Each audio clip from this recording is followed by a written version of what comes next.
नमस्कार दोस्तों, अगर आप लोग भी 2025 में 10वीं का बिहार बोर्ड से फाइनल परीक्षा देने वाले हैं तो इस वीडियो में हम आपको विज्ञान यानी कि साइंस के 80 ऑब्जेक्टिव क्वेश्चन बताने वाले हैं और यही ऑब्जेक्टिव क्वेश्चन ना आपके फाइनल परीक्षा का पेपर में आने वाला है। एकदम दोस्तों असली और वायरल ऑब्जेक्टिव क्वेश्चन है, अच्छे से आप देख लीजिएगा, पूरा ऑब्जेक्टिव क्वेश्चन याद कर लीजिए। मैं आपको ग्रांटेड देता हूँ कि 80 में आप 40 सही करके आएंगे, क्योंकि मैं जो जो ऑब्जेक्टिव बताता हूँ सब का सब बोर्ड एग्जाम में लड़ जाता है, क्योंकि हम गारंटी के साथ बताते हैं और देते हैं। ठीक है, चलिए तो शुरू करते हैं हम लोग दोस्तों वीडियो को। पहला नंबर दोस्तों क्वेश्चन देख लेते हैं। पहला नंबर क्वेश्चन है कि अक्रिय तत्व कौन है। दोस्तों अक्रिय तत्व ऑप्शन नंबर बी हो जाएगा हीलियम। हीलियम एक अक्रिय तत्व हो जाएगा, ऑप्शन नंबर बी करेक्ट जवाब हो जाएगा। दूसरा नंबर क्वेश्चन है कि चतुर्थ आवर्त में तत्वों की संख्या कितनी होती है। 18 होती है, ऑप्शन नंबर आपका दोस्तों हो जाएगा ऑप्शन नंबर बी, बिल्कुल करेक्ट, ए नंबर करेक्ट जवाब हो जाएगा। आपका अगला क्वेश्चन है कि आधुनिक आवर्त सारणी बटी हुई है, तो एस पी डी एफ 4 ब्लॉकों में दोस्तों बटी हुई है, तो ऑप्शन नंबर आपका डी नंबर वाला करेक्ट जवाब हो जाएगा, एस पी डी 4 ब्लॉकों में। अगला क्वेश्चन है समूह में ऊपर से नीचे आने पर धातुई प्रवृत्ति क्या होती है, तो बढ़ती है दोस्तों, ऑप्शन नंबर आपका दोस्तों बी नंबर वाला बिल्कुल करेक्ट जवाब हो जाएगा। नेक्स्ट आपका प्रश्न आता है जर्मेनियम, 5वां नंबर क्वेश्चन है जर्मेनियम आर्सेनिक। जर्मेनियम को हम लोग क्या बोलते हैं, तो जी ई से सूचित करते हैं, आर्सेनिक को ए एस से। तो जर्मेनियम आर्सेनिक ये दोस्तों उपधातु होती है, ऑप्शन नंबर सी करेक्ट जवाब मिल जाएगा। अगला प्रश्न है कि एम कोष में इलेक्ट्रॉनों की अधिकतम संख्या कितनी होती है, 18 होती है, बी नंबर वाला करेक्ट जवाब हो जाएगा। अगला क्वेश्चन है कि मेडलिप ने आवर्त सारणी तैयार करने के लिए कौन सा मापदंड अपनाया था, तो परमाणु द्रव्यमान। अगर मेडलिप कहेगा तो परमाणु द्रव्यमान, लेकिन मेडलिप की जगह पर सिर्फ आधुनिक आ जाएगा तो उसका आंसर हो जाएगा परमाणु संख्या। ठीक है, अगला क्वेश्चन है आपका दोस्तों 8 नंबर क्वेश्चन, आधुनिक आवर्त सारणी के समूह में ऊपर से नीचे आ जाने पर कोषों की जो संख्या होती है वो दोस्तों क्या होती है। बहुत ही महत्वपूर्ण प्रश्न है, तो इसका सही जवाब हो जाएगा ऑप्शन नंबर सी हो जाएगा, बढ़ती है। ठीक है ना, चलिए अगला क्वेश्चन आपका है कि किसी आवर्त में बाईं ओर से दाईं ओर बढ़ने पर कोषों की जो संख्या होती है वो क्या होती है, स्थिर रहती है, मतलब कि ना ही बढ़ती है और ना ही घटती है, तो 9 का करेक्ट जवाब हो जाएगा सी नंबर। अगला क्वेश्चन है आधुनिक आवर्त सारणी में धातुएं किस ओर स्थित होती हैं, तो जो धातु होती है वो बाईं ओर और अधातु दाईं ओर, तो आपका 10 का ऑप्शन नंबर ए हो जाएगा। और 11 नंबर क्वेश्चन है कि आवर्त सारणी में अधातुएं स्थित होती है, तो अधातुएं दाईं ओर होती है, वो आपका धातुएं बाईं ओर अधातुएं दाईं ओर, तो ऑप्शन नंबर इसका भी ये होगा, लेकिन आपका आंसर अलग अलग होगा। अगला क्वेश्चन है कि आवर्त सारणी में कितने वर्ग होते हैं। वर्ग होते हैं दोस्तों 18, और आवर्त कितने होते हैं 36, जिसको कतार बोला जाता है। आवर्त 7 होते हैं और वर्ग जो होता है ना, वर्ग दोस्तों होता है आपका 18, तो अच्छे तरीके से याद रखिएगा। अगला क्वेश्चन है कि आवर्त सारणी के प्रथम वर्ग के सदस्य क्षारीय धातु कहलाता है, ऑप्शन नंबर बी करेक्ट जवाब हो जाएगा, और द्वितीय वर्ग के अम्लीय। अगला क्वेश्चन है आधुनिक आवर्त सारणी में तत्वों के वर्गीकरण का आधार क्या माना गया है, तो परमाणु संख्या हो जाएगा दोस्तों, ऑप्शन नंबर बी करेक्ट जवाब हो जाएगा। अगला प्रश्न आता है कि आवर्त सारणी के शून्य समूह के तत्व कौन सा होता है, हीलियम हो जाएगा, ऑप्शन नंबर बी करेक्ट जवाब हो जाएगा। अगला क्वेश्चन है विकासीय दृष्टिकोण से हमारी किससे अधिक समानता है, तो चीन के विद्यार्थी से, ऑप्शन नंबर आपका ए नंबर वाला करेक्ट जवाब हो जाएगा। अगला प्रश्न है कि नर युग्मक में गुणसूत्र की जो संख्या होती है वो कितनी होती है, 23 होती है, ऑप्शन नंबर बी आपका करेक्ट जवाब मिल जाएगा। नेक्स्ट आपका प्रश्न आता है कि न्यूक्लियस शब्द किनके द्वारा दी गई है, तो रॉबर्ट ब्राउन के द्वारा दिया गया है, ऑप्शन नंबर आपका बी नंबर ए नंबर वाला करेक्ट जवाब हो जाएगा। दोस्तों 2025 में आप लोग एग्ज़ाम देने वाले हो, लेकिन आपकी तैयारी अभी तक बेहतरीन ढंग से नहीं हो पाई है, लेकिन फिर भी दोस्तों आप लोग चाहते हो कि कम समय में कुछ ऐसे क्वेश्चन हमारे पास आ जाए या फिर हमको मिल जाए जो कि केवल एग्ज़ाम में लड़ने वाला हो और उसे मैं याद कर लूँ तो बोर्ड एग्ज़ाम में अच्छा नंबर आ जाए। तो दोस्तों मेरे पास दोस्तों एक PDF नोट्स है। इस PDF नोट्स में आपको ऑल सब्जेक्ट का ऑब्जेक्टिव प्लस सब्जेक्टिव भी इसमें है और सब्जेक्टिव भी है, और केवल दोस्तों बोर्ड एग्जाम में लड़ने वाला मेन क्वेश्चन ना छांट छांट कर इसमें दिए हैं। अगर आपको भी लेना है तो मैं आपको दे सकता हूँ, लेकिन उसके लिए एक शर्त है। अब शर्त क्या है मैं आपको बता देता हूँ, आप लोग सुन लीजिए, ठीक है। देखो मैं लगातार 4 सालों से देते आ रहा हूँ और कोई ऐसा साल नहीं है जिसमें मैं दिया हूँ बोर्ड एग्जाम में ना लड़ा हो। हर साल मेरा एक एक क्वेश्चन बोर्ड एग्जाम में टकरा जाता है, तो मैं हर साल देता हूँ और हर साल सभी विद्यार्थी लेते हैं। तो अगर आप में से कोई विद्यार्थी नहीं लिए होंगे तो ज़रूर ले लेना, क्योंकि इसमें हम आपको ऑल सब्जेक्ट का ऑब्जेक्टिव सब्जेक्ट की केवल मेन एग्जाम में लड़ने वाला देते हैं और ये PDF फॉर्मेट में देते हैं। अगर आप मोबाइल चलाते हैं, आपके पास व्हाट्सअप है, तो मैं ये व्हाट्सअप पर PDF भेजता हूँ, आप मोबाइल से ही इसे याद कर लीजिएगा ऑब्जेक्टिव सब्जेक्टिव। लेकिन इसके लिए दोस्तों 199 रुपये का प्राइस लगता है। अगर आपको लेना है तो ले सकते हैं मात्र 199 रुपये पेमेंट करके। पेमेंट कैसे करना है? ऑनलाइन पे, फोन, गूगल पे, आप या तो आप करो या फिर किसी दूसरे से कराओ, लेकिन हमको बस उसका स्क्रीनशॉट देखना है। और या फिर स्क्रीनशॉट नहीं दे सकते हो तो हमें फ़ोन करके बता देना कि सर हमने इस नंबर पर इस नाम से पेमेंट करा दिया, आप हमें PDF नोट तो व्हाट्सएप पर दे दीजिए, मैं आपको तुरंत दे दूंगा। लेकिन नंबर किस पर पेमेंट करोगे, ये नंबर नोट कर लो, इसी से आप हमसे कांटेक्ट कर सकते हो डायरेक्ट, इसी नंबर से आप हमसे कांटेक्ट भी कर सकते हो। तो यह नंबर आप नोट कर लीजिए, ठीक है, ये नंबर आप लोग नोट कर लीजिएगा। चलिए, तो अगला प्रश्न आपको हम बताने की कोशिश करते हैं, मानव में क्रोमोसोम गुणसूत्र की संख्या कितनी होती है? तो याद रखना दोस्तों 46 होती है। कितनी होती है दोस्तों? 46 होती है, इसे आप याद रखिएगा कितनी होती है, 46 होती है गुणसूत्रों की संख्या, ठीक है ना।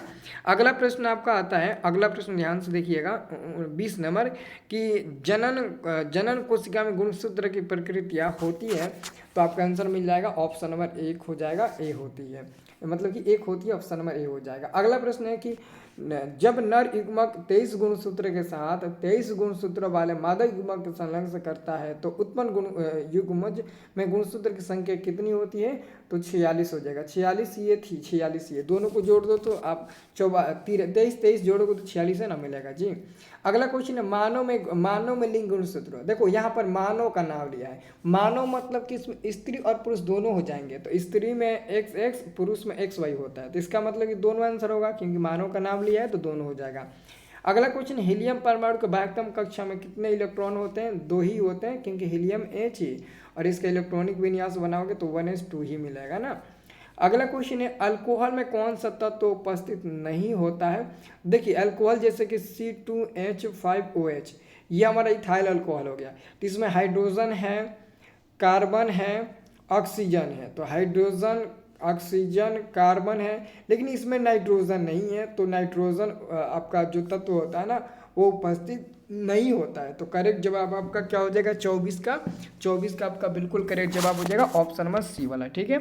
अगला क्वेश्चन देखिए, अगला क्वेश्चन है, मीथेन वायु में जल कर देता है। जो मीथेन होता है ना, मीथेन का सूत्र होता है आपका CH4 होता है ना। मीथेन का सूत्र क्या होता है दोस्तों? मीथेन का सूत्र होता है CH4। ये दोस्तों वायु में जल कर क्या देता है? ये बहुत ही इंपॉर्टेंट क्वेश्चन है। ये क्वेश्चन आपके बोर्ड एग्जाम में ना कई बार दोस्तों कई दफ़ा पूछा भी गया है, इसलिए दोस्तों इस क्वेश्चन को याद रखना बहुत ज़्यादा जरूरी होता है, ठीक है ना। तो वायु में दहन कर ये CO2 गैस देता है, ठीक है ना। ऑप्शन नंबर आपका B हो जाएगा। अगला क्वेश्चन, एल्केनो के प्रमुख स्रोत क्या होते हैं? एल्केनो के प्रमुख स्रोत क्या होते हैं? तो पेट्रोलियम हो जाएगा, ऑप्शन नंबर C करेक्ट जवाब मिल जाएगा। अगला क्वेश्चन आपका है कि एथेनॉल को वायु में जलाने पर उसके लौह का रंग जो होता है ना, एथेनॉल को जब वायु में जलाओगे तो लौह का रंग जो होता है ना वो कैसा होता है दोस्तों? तो नीला का होता है, नीला, यानी कि ऑप्शन नंबर आपका D नंबर वाला करेक्ट जवाब होगा। अगला क्वेश्चन है, प्रथम कार्बनिक यौगिक यूरिया का संश्लेषण किसने किया था? वोलर नामक वैज्ञानिक ने। देखो सबसे पहले यूरिया नामक यौगिक का निर्माण प्रयोगशाला में किया गया था, और इसका दोस्तों मतलब ना इसके प्रतिपादक कौन है? वोलर। ऑप्शन नंबर दोस्तों B नंबर वाला, बोहर नाम दिया ना, इसको वोलर के नाम से भी जाना जाता है, तो ऑप्शन नंबर आपका हो जाएगा B नंबर, बिल्कुल करेक्ट जवाब मिल जाएगा, ठीक है ना। इसे याद रखिएगा।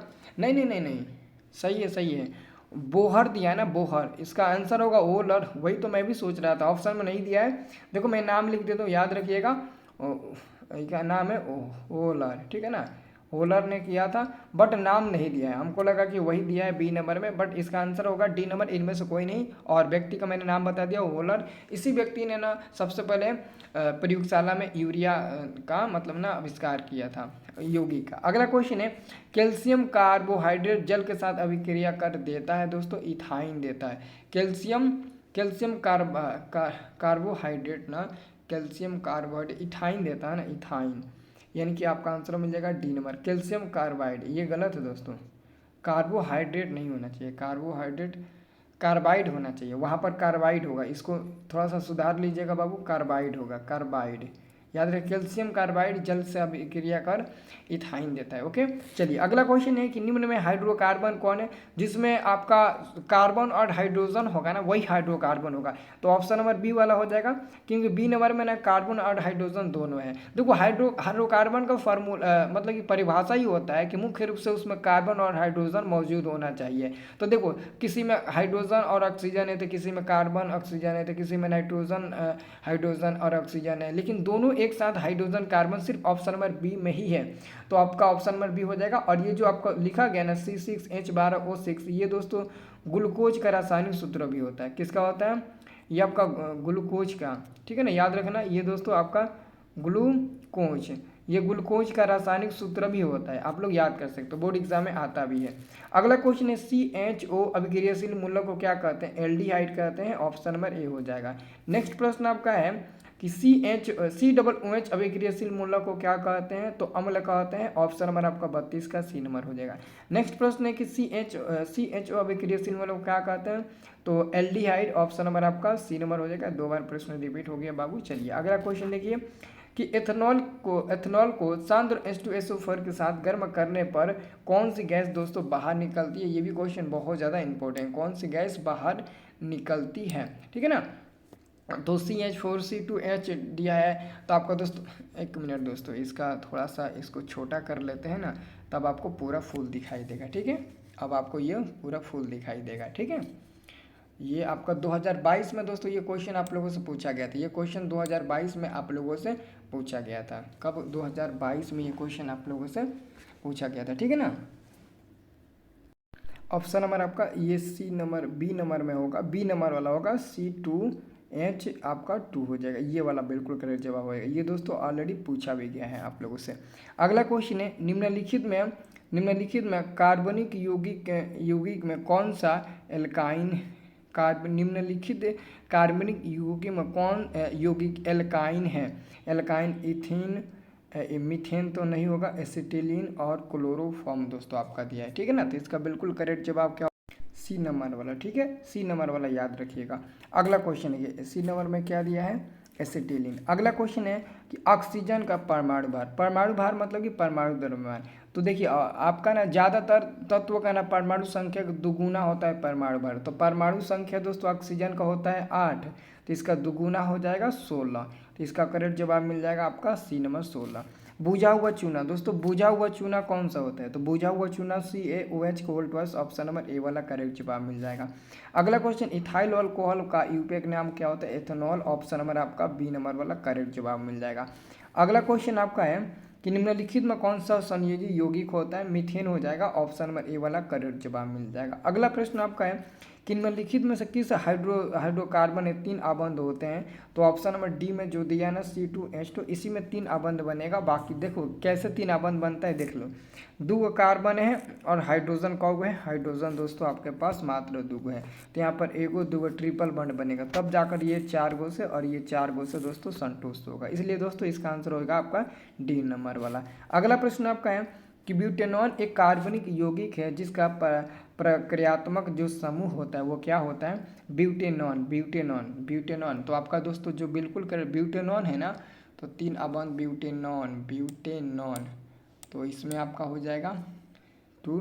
अम्ल में आपका नहीं होगा, अम्ल में नहीं होगा, ब्यूटेनॉन है ना, तो कीटोन में भी नहीं होगा, एल्डिहाइड में आपका होगा, एल्डिहाइड कीटोन में होगा बाबू। ऑप्शन नंबर आपका सी नंबर वाला होगा, नॉन है ना, कीटोन में, नोइक होगा तो एल्डिहाइड में, ऑप्शन नंबर आपका सी बिल्कुल करेक्ट जवाब मिल जाएगा। अगला क्वेश्चन है नाइट्रोजन। तो नाइट्रोजन यानी कि नाइट्रोजन N2 के बीच में ना ट्रिपल बॉन्ड बनता है, देख लो N के बीच में ना ट्रिपल बॉन्ड बनता है, इसे भी आप देख लीजिएगा, त्रिआबंध हो जाएगा, सी नंबर वाला।